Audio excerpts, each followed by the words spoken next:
Em 1978, eu lancei o primeiro livro, que foi um livro de contos, chamado Perfil e Sobrenome, fruto, talvez, de minhas aulas de criação literária na própria universidade, no próprio Instituto de Letras. Esse livro eu mandei para alguns críticos, alguns escritores, ousada que era à época, muito jovem, e recebi, assim, mensagem, cartões absolutamente favoráveis. E o que me tocou muito foi um cartão de Carlos Drummond de Andrade. Ele dizendo: "Fina criação verbal há em seu perfil e sobrenome, Adilene Matos". Aquilo me tocou, é um cartão imenso de Drummond, depois cartão de vários outros, de Renata Palottini, de Virgílio Ferreira de Portugal. Olha, muita gente me mandou o cartão, Josué Montello, o Pedro Calmon, à época, ainda vivo. Então, vários deles. O Moacir Sclia me fez uma carta de 3 laudas, dizendo que eu não parasse, o Tales de Azevedo. Enfim, a partir daí, Drummond me manda mais 2 cartões de Natal também, desenhados por ele. Eu fiquei extremamente comovida com isso e comecei a minha vida de pesquisadora, deixei a vida de ficcionista.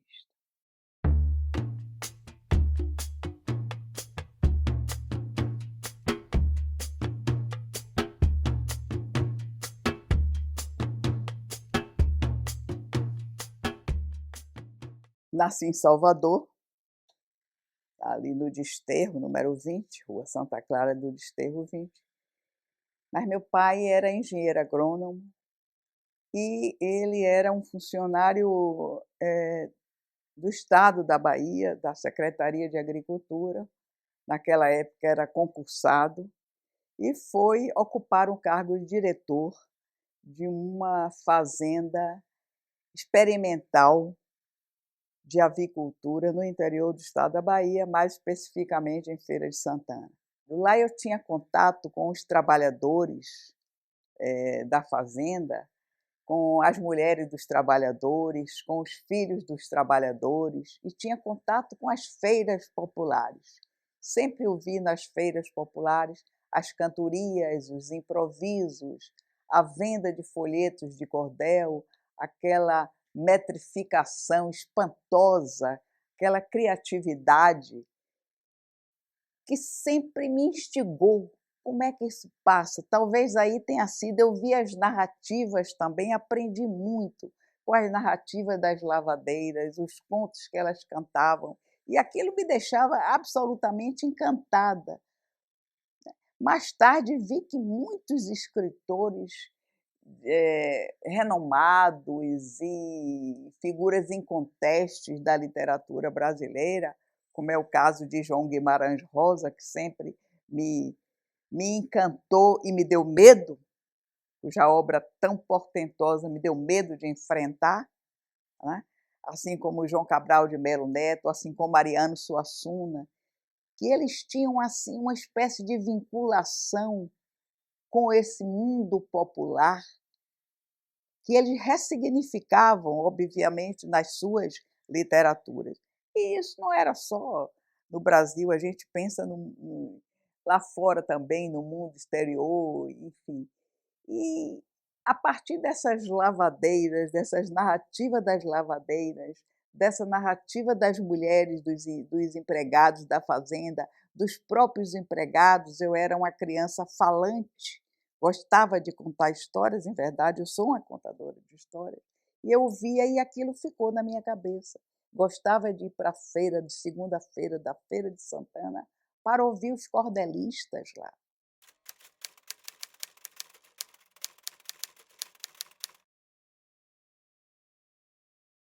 Veja bem, em 1977, eu fiz a primeira palestra na Academia de Letras.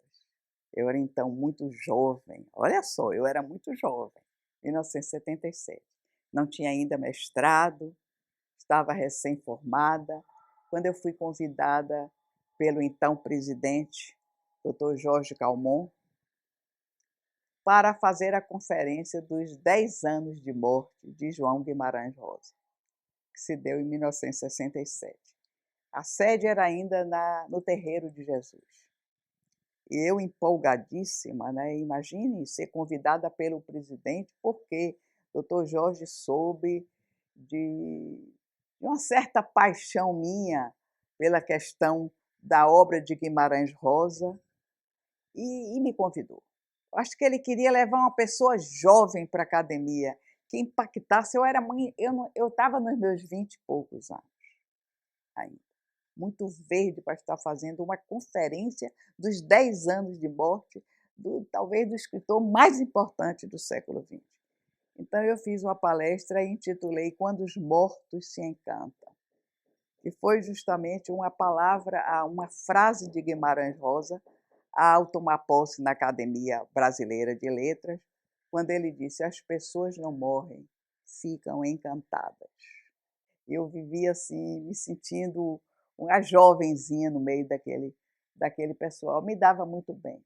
Tem um amigo meu que nasceu exatamente no mesmo ano que eu, é um intelectual daqui, que ele me disse, chegou um dia que ele me disse: você negou a sua geração. Eu disse: neguei a minha geração como? Ah, porque você só se dá com pessoas mais velhas. Eu digo: é que eu aprendo muito com eles. Eu estou aprendendo muito com eles. Eles são meus mestres, eles me ensinam muito. E essa gratidão eu tenho assim por esses acadêmicos. Evelina Rosa foi presidente da academia, a primeira presidente mulher da academia, foi minha orientadora de mestrado. Não é?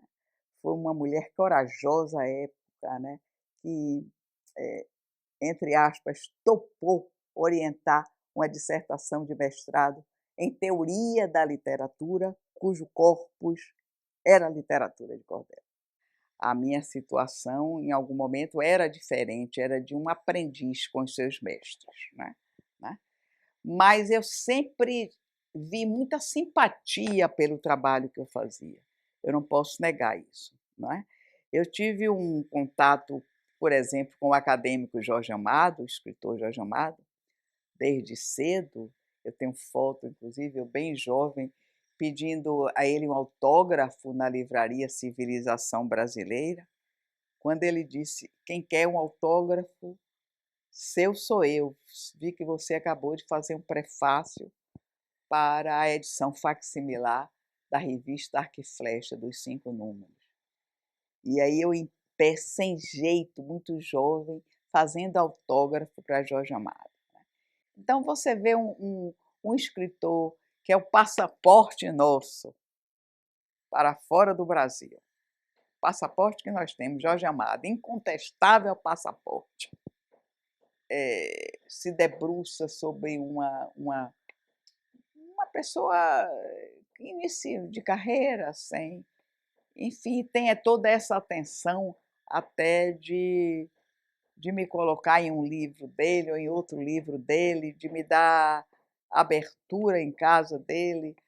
A própria poeta Miriam Fraga também, né? Uma grande amiga, se tornou uma grande amiga. Eu tinha um acesso direto à casa da Miriam.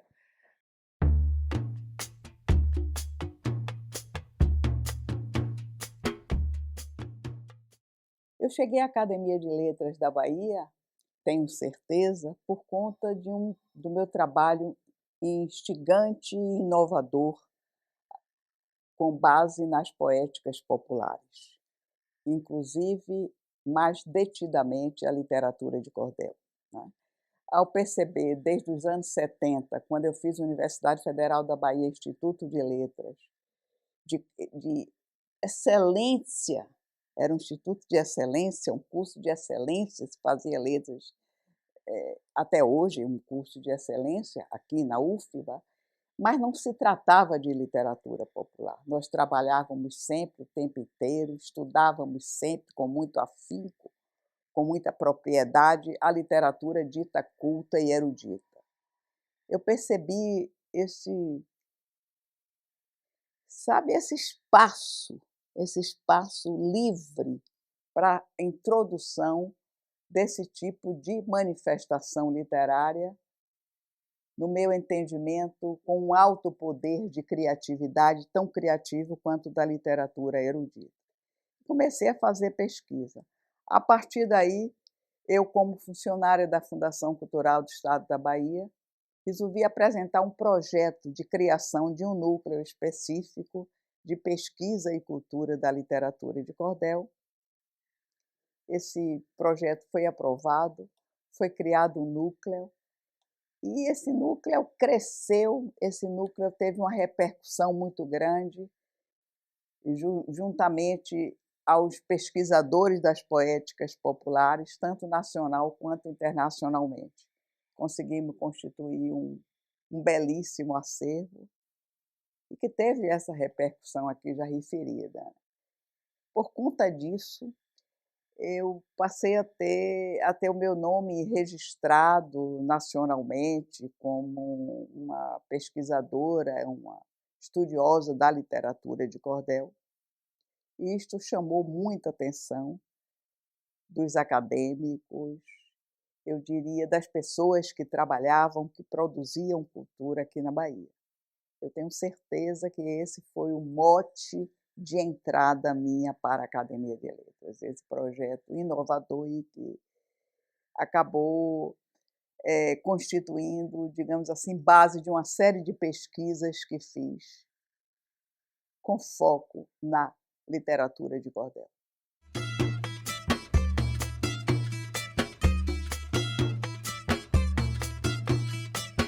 Não existe mais essa separação entre literatura popular e literatura erudita. Inclusive, os grandes eruditos, a gente começa desde Cervantes. Todos esses poetas tiveram Shakespeare, imagine, quer dizer, tiveram como ponto de partida o próprio Dostoiévski, que observava as feiras, o gênio popular, né?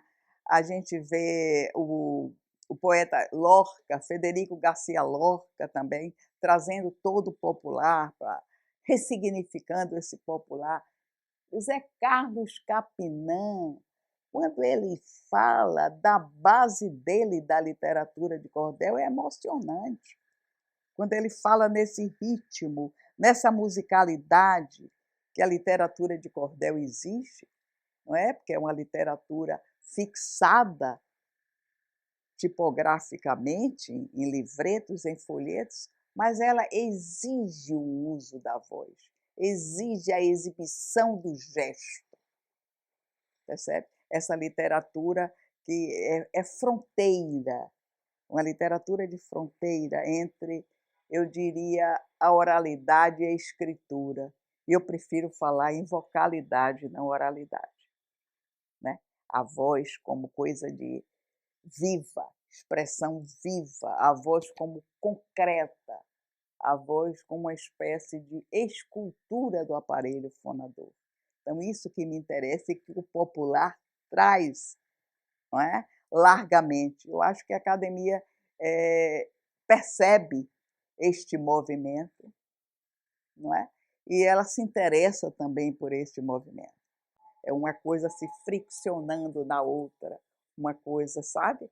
É um tipo de literatura que eu falo de fricção, a palavra fricção, sabe? E elas se integram, se complementam, interagem, dialogam, como entenderem o que seja isso. Só não pode mais ter separação. Isso é que não existe, não cabe. O mundo de hoje não cabe. Aliás, nunca coube, mas pessoas procuravam, muitas pessoas procuravam enxergar de outra forma, fechar os olhos para. Hoje não é possível. E eu acho que a academia está fazendo bem esse papel, né?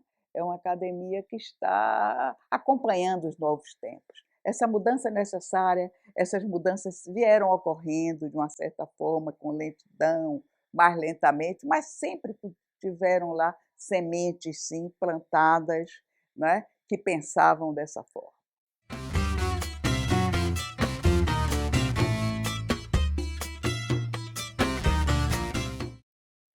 A arte reclama o acionamento dos sentidos, de todos os sentidos, essa arte sensorial, né? E às vezes nós temos preconceitos, né, concebidos de uma arte, essa arte que realmente o importante na arte é a sensorialidade, essa sensorialidade pura, até o momento que a gente não precise mais falar que poesia é poesia, porque se vive em poesia, se vive em estado poético, e isso é importante para mim.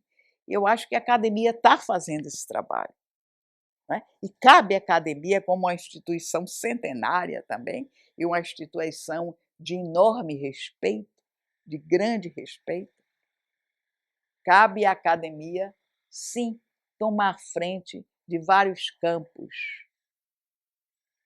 Quando eu falo vários campos, eu estou me referindo às várias linguagens artísticas.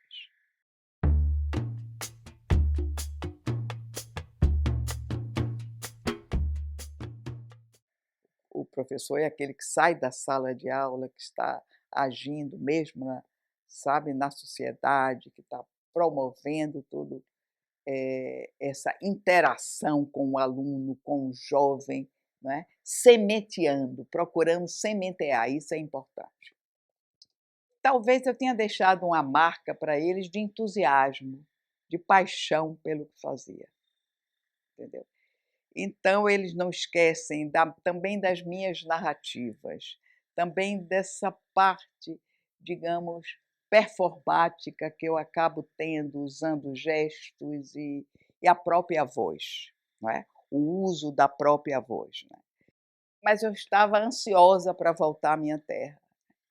Aí voltei através da UFBA, no concurso da UFBA, já pedindo demissão da PUC, para a tristeza de meus colegas. Eu disse, não, eu tenho que voltar. E aqui, no IAC, eu achei interessantíssimo um projeto inovador, o projeto dos BIs, né? Um projeto interdisciplinar, que mexe, portanto, com essas disciplinas, né? Multidisciplinar e interdisciplinar, digamos, cujo caminho seria a transdisciplinaridade, que ainda é uma utopia. Essa trans, né, o prefixo trans, um prefixo atravessador, que atravessa tudo isso. É ainda um pouco de utopia, essa transversalidade. Né?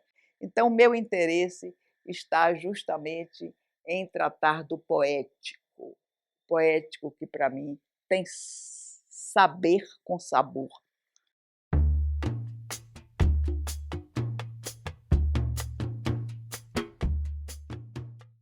O movimento da sociedade contemporânea não permite outra coisa a não ser abertura. É o movimento da sociedade contemporânea. Eu fui vice-presidente da primeira gestão de Ordep, não é? Nós trabalhamos juntos os 2 primeiros anos da gestão de Ordep. Foram anos difíceis, porque anos pandêmicos, anos que nós estávamos em plena pandemia, nossas reuniões, até as posses eram posses, não é? Online, quer dizer, eram posses virtuais, não online, mas virtuais. Evidentemente que com o fato de ter sido vice-presidente da academia, a minha figura teve uma visibilidade grande nesse sentido, né? Porque eu acabava substituindo o professor Ordep nos impedimentos dele, ou então acompanhando eles em todas digamos, as ações, as reuniões, fora mesmo do circuito lá da própria academia.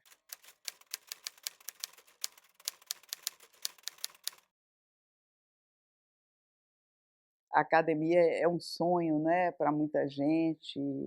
A academia é mais do que um sonho, é uma espécie de perseguição para entrar na academia. Isso não aconteceu dessa forma para mim. Eu estava muito abalada pela, pelo falecimento de meu esposo, de meu marido, e, de repente, no mesmo ano que ele morreu, praticamente um mês após a morte dele, eu recebi a notícia da minha eleição para a academia, 2016. Né? Fiquei muito contente, eu sabia de um certo movimento de alguns poetas e de alguns acadêmicos, poetas e acadêmicas que estavam querendo a minha entrada na academia. Com a vaga deixada por Miriam Fraga, também uma fraterna amiga, uma pessoa com quem eu tive uma grande ligação e que eu soube por algumas pessoas que dizia: eu quero Edi na minha quando eu morrer eu quero Edi na minha vaga, uma coisa assim, sabe. Aquilo me deixou extremamente comovida. Eu fui procurada uns dias antes por uns acadêmicos dizendo: "Edilene, o seu nome está circulando forte". Eu disse: "Como? Onde?". "Na academia e tal, tal". Eu fiquei realmente muito honrada. Não diria, eu estava em um momento difícil, mas foi um momento que me deu uma certa levantada, assim, para a academia, né. Eu só pedi que eles esperassem um pouco para a minha posse, porque eu ainda não me encontrava em condições, naquele momento, de fazer um discurso, né, à altura de estar na casa, uma casa que eu sempre frequentei, que sempre tive o mais profundo respeito. Eu acho que foi de uma forma natural, pela minha própria relação tão antiga com a casa e por conta desse projeto meu com as poéticas populares, né, o encaminhamento meu, o respeito, eh, que eu sempre devotei a muitos acadêmicos e acadêmicas, né, que eram grandes companheiros e grandes amigos também. Eu acho que tudo isso fez com que eu eu fosse eleita para a Academia de Letras da Bahia com um único voto em branco, que eu realmente não consegui descortinar, porque todos são tão amigos e amigas, mas tive um único voto em branco. Mas é muito bom também isso, né. O voto não foi negativo, não foi contrário, mas foi em branco, mas a todos os outros foi uma votação muito expressiva, né. Eu agradeço muito, fiquei extremamente comovida, foi um presente para mim. E eu acho que eu me dediquei também à casa, desde a minha eleição, procurando estar presente em todas as reuniões, em todas as programações dos presidentes todos que estavam, até chegar o presidente Ordep Serra e, de uma maneira também natural, fui convidada para estar na chapa como vice-presidente.